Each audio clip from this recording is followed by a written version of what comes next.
Hello guys, আসসালামু আলাইকুম। আজকে চলে এসেছি গন্ধ ছাড়া মূলা রান্নার রেসিপি নিয়ে। আশা করছি এ টু জেড রেসিপিটি দেখবেন, আপনাদেরও বেশ ভালো লাগবে। মূলা আমরা রান্না করলে দেখা যাচ্ছে 10 গ্রাম গন্ধে ভরে যায়। সে গন্ধ এখন আর থাকবে না। চলুন এ টু জেড রেসিপিটি দেখে আসি। মূলা রান্নার জন্য আমরা নিয়েছি তুলের দাঁটি মাছ, আর এখানে দেখতে পাচ্ছেন মূলা আমরা কুটে কিছুটা লবণ মেখে রেখে দিয়েছি 5 মিনিটের জন্য। আর এখান থেকে চুলায় রান্না বসিয়ে দিয়েছি। আগের মতোই একটি হাঁড়িতে পরিমাণ মতো সয়াবিন তেল দিয়েছি, আর দিয়েছি স্বাদ মতো পেঁয়াজ কুচি, রসুন বাটা, লবণ, হলুদের গুঁড়া, মরিচের গুঁড়া সব কিছু দিয়ে একটু নেড়ে চেড়ে ভেজে এরপর আমরা পানি অ্যাড করে দিচ্ছি। খুবই সিম্পলভাবে রান্নাটি দেখাচ্ছি।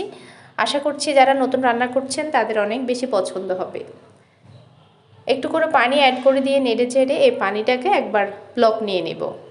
মূলাটা কিছুক্ষণ রেস্টে রাখার কারণে দেখতে পাচ্ছেন খুব সুন্দর করে সফট হয়ে গেছে, এবং ভালোভাবে ধুয়ে নেওয়ার পরে এই মূলার গন্ধটা থাকবে না। একবার ব্লক আসার পরে এ পর্যায়ে আমরা মাছগুলো দিয়ে দিচ্ছি। মাছগুলো দিয়ে তেলে ঝোলে নেড়ে চেড়ে মিশিয়ে দেব। এরপর আরও একবার ব্লক নিয়ে নেব। মাছটাকে আমরা ভাজিনি, আপনারা চাইলে ভেজে নিতে পারেন। এই মাছটা না ভাজলে বেশি টেস্ট হয়। এখন ঢাকনা দিয়ে ঢেকে একবার ব্লক নিয়ে নেব। খুব সহজভাবে কিভাবে রান্না করা যায় সে পদ্ধতিটা আপনাদের সাথে শেয়ার করছি। আশা করছি কিছুটা হলেও আপনাদের ভালো লাগবে। ব্যাস একবার ব্লক নিয়ে নেওয়ার পরে দেখতে পাচ্ছেন পাতিলের এক পাশে মাছটাকে আমরা রেখে আরেক পাশে তরকারিটা দিয়ে দিচ্ছি। এখন হালকা নেড়ে চেড়ে মিশিয়ে এই অবস্থায় 2-3 মিনিট কুক করব। এতে করে মাছগুলো ভেঙে যাবে না, খুব সুন্দর করে তরকারিটাও অনেক বেশি টেস্ট হবে। একটু পরে ফিরে এসে আমরা আরও একটু নেড়ে চেড়ে দিচ্ছি। এভাবে নেড়ে চেড়ে দিয়ে ঢাকনা দিয়ে ঢেকে আরও 2-3 মিনিটের মতো কুক করব। এতে করে খুব সহজে মাছটা ভাঙবে না এবং তরকারিটাও বেশি সুস্বাদু হবে এই পদ্ধতিতে রান্না করলে। তবে অনেকে মাছটা উঠিয়ে নেয়, এতে করে ঝামেলা হয়।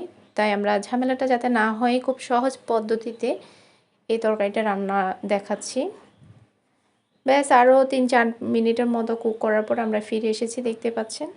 একেবারে অল্প ঝোলে মিডিয়াম টু লো হিটে এই তরকারিটা রান্না করেছি, এক্সট্রা কোনো ঝোল ব্যবহার করিনি।